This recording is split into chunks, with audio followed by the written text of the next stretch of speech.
Well, hi, my name is Jeff Barlett, and today I'm going to teach you how to play Kalinka, which is a Russian folk song that dates back to 1860.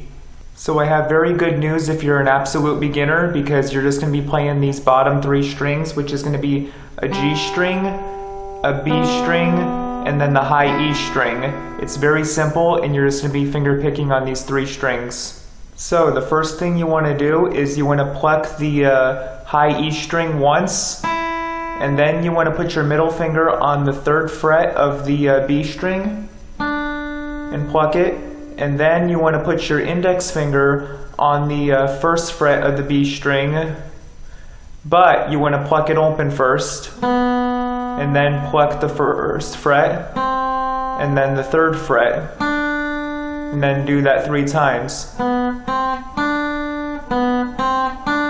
So then after 3 times, what you want to do is go back to the 1st fret of the B string and then pluck it, and then you want to go open with the same B string, and then the G string of the 2nd fret you want to pluck 1 time. So it should sound like this. So 1 open, 2 on the G string. So if you play the first verse all together, it should sound like this.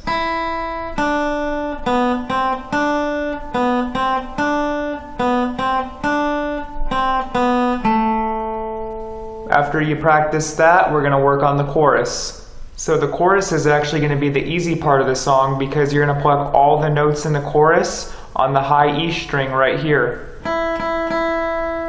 And the notes you're going to be plucking on this high E string is going to be open, 5, 3, open, 3, 5, 7, 5, 3, open, 3, open. And that's how you play Kalinka on the acoustic guitar. It's really that simple to play. And I'd like to thank you for watching my video. Please hit the subscribe button if you want to learn how to play the guitar.